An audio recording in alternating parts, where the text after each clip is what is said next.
Meus amigos de Vicente Pires, Distrito Federal, por que não dizer Brasil, estamos começando mais um programa Bate-Papo Empresarial VP.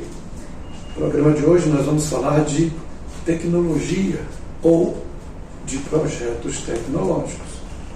Nosso convidado é o Clainor Mazarotto. É isso? Sim. Um nome meio difícil, mas acho que eu consegui falar. Tudo bem? Boa noite. Boa noite, tudo tranquilo. Muito obrigado por ter aceito o nosso convite. Prazer estar aqui com vocês. Bom, o Clainor é diretor-presidente do IBTU, Instituto Brasília de Tecnologia e Inovação, com sede no Parque Tecnológico. Esse instituto foi fundado em 2008 e já está há 3 anos no Parque Tecnológico de Brasília. É uma instituição sem fins lucrativos. Tudo bem? Tudo tranquilo. Bom, falando em tecnologia, quais são os principais pressupostos do IBTI? O IBTI é uma instituição de ciência e tecnologia sediada aqui no Distrito Federal e que foi criada justamente para poder contribuir com o desenvolvimento aqui do nosso Distrito Federal. Porque nós tínhamos uma percepção muito grande de que, embora sediássemos grandes universidades, grandes centros de ensino, não havia uma aproximação da tecnologia com o mercado. Então nós precisávamos de 2 formas atingir objetivos comuns. A primeira é complementar a formação de capital humano em áreas de conhecimento intensivo. E a segunda era fazer com que esses profissionais ficassem mais próximos do mercado, que é onde efetivamente a gente pode medir a qualidade do aprendizado. E nós conseguimos esse feito nesse período aí, e estamos trabalhando dentro do projeto do Parque Tecnológico justamente para que o capital humano, que é o principal insumo de qualquer região que se desenvolveu no mundo hoje, possa ter uma ação que seja a prioritária nessa transformação que se pretende aí do Distrito Federal. Brasília não tem cultura de tecnologia. Está começando a ter? Brasília tem alguns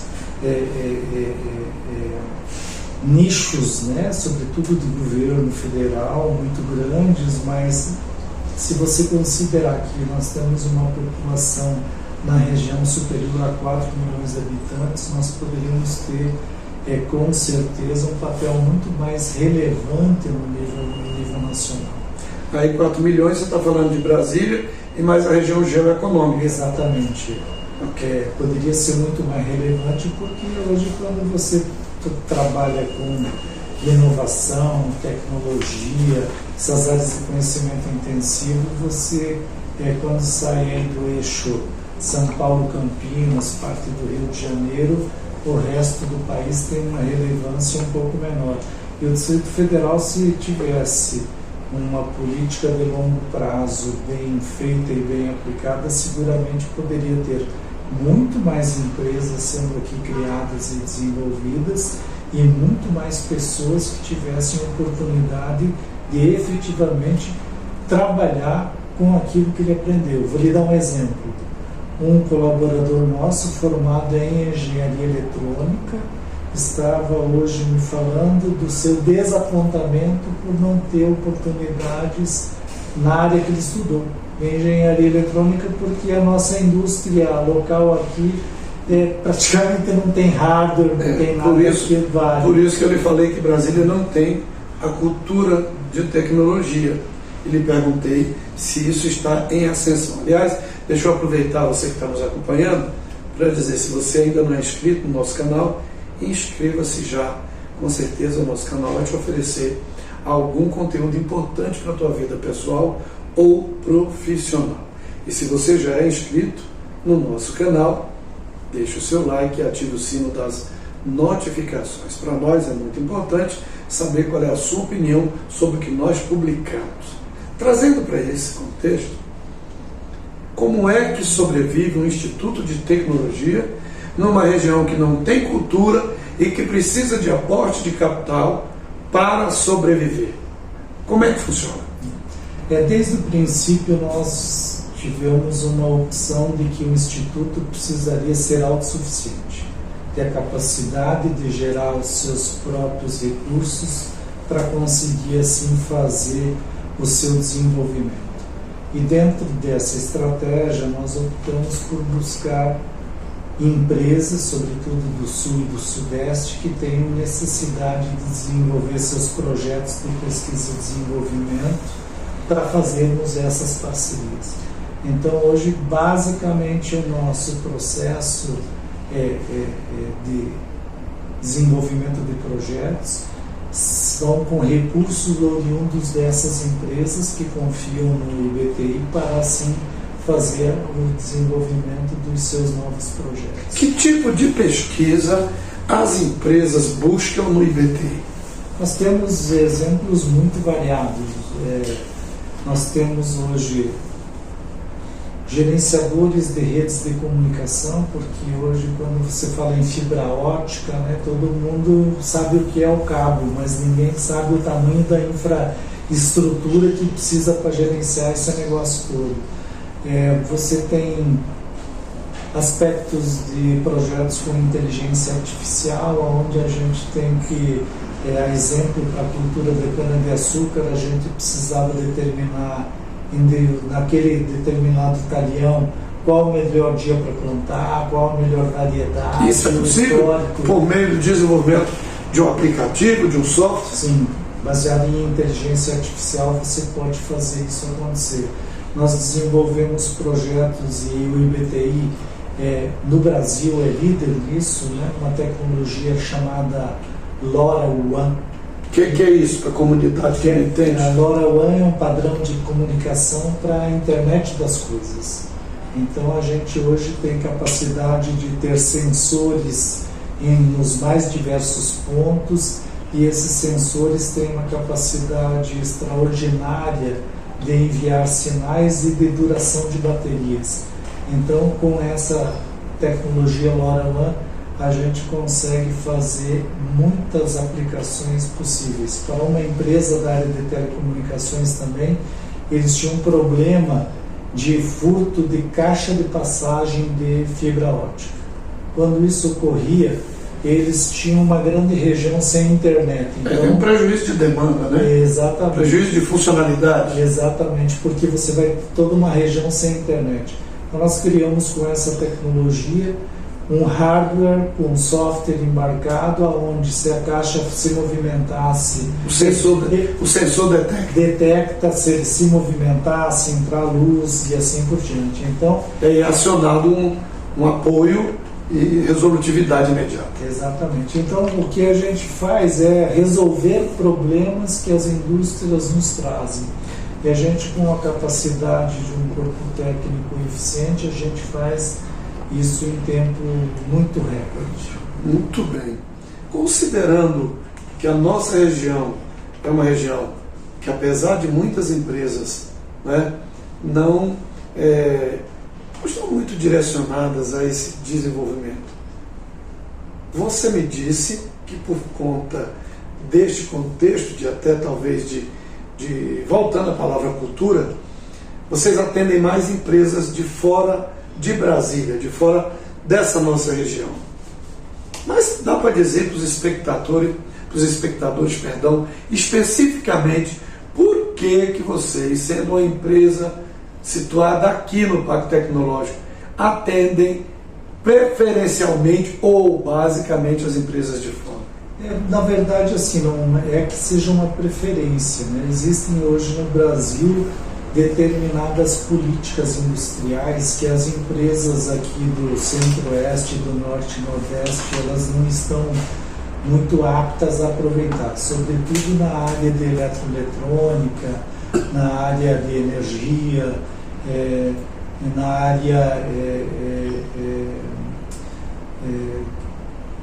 das grandes indústrias. Então, o que você tem hoje são indústrias que têm demandas, eles têm, por outro lado, recursos obrigatórios para investir no Centro-Oeste, Norte e Nordeste, e nós desenvolvemos uma estratégia de que esse recurso deve vir para o Distrito Federal e não para outro estado da federação. Então, assim, nós fazemos uma exportação de serviços tecnológicos de alto nível de conhecimento para essas empresas. Bom, uma coisa interessante na área de tecnologia, a gente vive a era da tecnologia. Mas a gente analisa no país que a complexidade de compreensão sobre o que na verdade vem a ser tecnologia ainda é muito curta. E aí eu não estou falando de inteligência ou não inteligência. É que é um setor de uma linguagem específica, de construções específicas e de projetos também muito específicos. Como é que fica trabalhar tecnologia desenvolvendo processo? Eu entendo que uma empresa, quando procura, a empresa já sabe o que quer. Talvez não conheça todas as vértices de suas necessidades. Mas o IBTI também trabalha. Por exemplo, a empresa está em um projeto e tem uma análise equivocada sobre isso. O IBTI também faz isso, faz as correções, adaptações, dimensionamentos, ou só segue o que é pedido? É obrigação nossa fazer também quando há um processo melhor do que aquele que o empresário está imaginando, a equipe técnica da empresa alertá-lo sobre as alternativas. Para melhorar, então. Claro, obviamente, nós não podemos dar um caminho que não seja o mais adequado e observando aí as melhores práticas, inclusive internacionais, para determinado problema. Isso a gente faz de forma costumeira com os nossos clientes. A gente pode dizer que o IBTI também serve como um centro de soluções em tecnologia? A gente tem a condição de poder contribuir nas mais variadas áreas do conhecimento para as empresas. Obviamente que, como nós não temos uma condição de poder fazer processos gratuitos, a não ser em casos muito específicos, e aí a gente faz por editais, a gente não tem essa capacidade de aportar horas ou profissionais para as empresas, a não ser que haja um acordo financeiro para isso, porque a gente tem que pagar os nossos profissionais e a gente não tem outra forma de recurso que senão a prestação de serviços. Muito bem. Você me falou uma coisa no nosso bate-papo antes da entrevista, que seria interessante até levar isso para as pessoas que estão acompanhando. Perdão. As pessoas que estão acompanhando, é que o IBTI não busca muita parceria com o Estado. Com o Estado, você me falou de algumas dificuldades de trabalhar com o Estado. Você pode explicar isso para mim? Porque vocês têm uma preferência de trabalhar com empresas privadas, com recursos privados. E há uma dificuldade para se trabalhar por convênios. Poderia explicar ao nosso telespectador por que vocês têm essa resignação?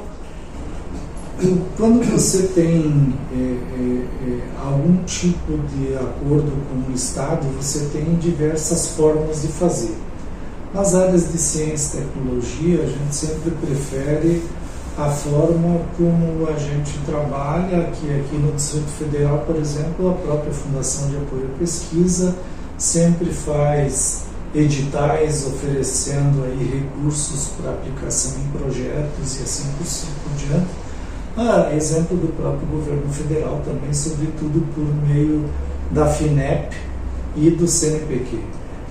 Sempre que a gente teve tratativas de acordo direto de convênios com o Estado, a gente achou que os planos de trabalho tinham difícil execuibilidade e que na hora de prestar contas para o Tribunal de Contas sobre aqueles recursos, a gente ia ter dificuldade para fazer as demonstrações da execução do plano de trabalho. Vocês teriam um custo muito elevado, né? Exatamente. Na hora da prestação de serviço. Um custo operacional que não ia valer muito a pena. É isso? É porque a prestação de contas desse tipo de recurso também você tem que levar em conta, porque você tem uma equipe que vai ter que participar disso e assim por diante. E a parte contábil é muito nesse caso, normalmente os convênios não têm qualquer tipo de previsibilidade para isso. Então, muitas instituições ficam entusiasmadas porque recebem um recurso, mas depois, na hora da realidade, eles trazem muitos problemas para a instituição e para seus dirigentes. Tem mais dificuldade de poder ter um acordo de continuidade do que de soluções, é isso? Normalmente é isso. Muito bem. Difícil falar em preço, porque cada projeto é um projeto. Mas, em média, do mais barato para o mais caro, em média, quanto custa um projeto, né, de resolução tecnológica quando se busca o IBTI? Isso tem muito a ver com o tamanho da equipe que vai trabalhar. A gente já teve projetos que trabalharam 2 pessoas e tem projetos que trabalham 20 pessoas. Então, isso é muito difícil de falar. Mas se a gente falar numa média, assim, do menor para cá, esse exemplo que o senhor deu com 2 pessoas, um exemplo com 10, 20 pessoas, em média custa tanto. Que eu digo que o empresário que está nos acompanhando, de repente, quando fala em tecnologia, o conceito que se tem de que tudo é muito caro. E às vezes isso é só uma impressão, né? Não necessariamente, mas um projeto típico médio daqueles que a gente executa, ele está por volta de R$300 mil. Então, olha aí, você que pensou que não podia fazer um projeto para a sua empresa, já pode buscar o IBTI, vai fazer um projeto. Entendeu? Então tem para todo gosto, claro, para todo tipo de exigência. E assim, o processo, né, que a gente usa não é um processo de uma venda de algo, não. É uma discussão, é construída a 4 mãos e com uma planilha aberta. Olha, esse profissional com esse perfil vai custar tanto, esse insumo vai custar tanto e assim por diante, porque a única maneira de fazer é dessa forma, né? Isso que a gente acredita. Bom, o IBTI tem entre os seus quadros de parcerias de negócio, né, a Intelbras, uma das empresas mais conhecidas do Brasil, a Solinfitec, a Intelbras é de Santa Catarina, a Solinfitec é de São Paulo, tem a Raimix do Paraná e a Fulokawa, que é também do Paraná. Quer dizer, são muitas parcerias. Trabalha também no tema de qualidade dos seus colaboradores, com doutores, mestres e especialistas, e também com graduados. Aqui estamos falando de doutores e doutorandos, mestrando e mestres, e especialistas e graduandos. Muito bem, eu quero lhe agradecer por ter aceito o convite de vir falar de tecnologia. Não é fácil falar de tecnologia, mas muito obrigado por ter aceito o nosso. E quem quiser procurar o IBTI, faz como? Quais são os contatos? O nosso site é ibti.org.br. Nós estamos sediados lá no Parque Tecnológico, na Granja do Torto, e lá pelo próprio site tem um formulário que rapidamente as pessoas entram em contato e vão ter, em menos de 24 horas, uma resposta aí para começar um diálogo de forma mais perene. E quem gosta de redes sociais, encontra como? No Instagram, no LinkedIn e no Facebook. Muito bem. Qual é a página? É IBTI_ICT.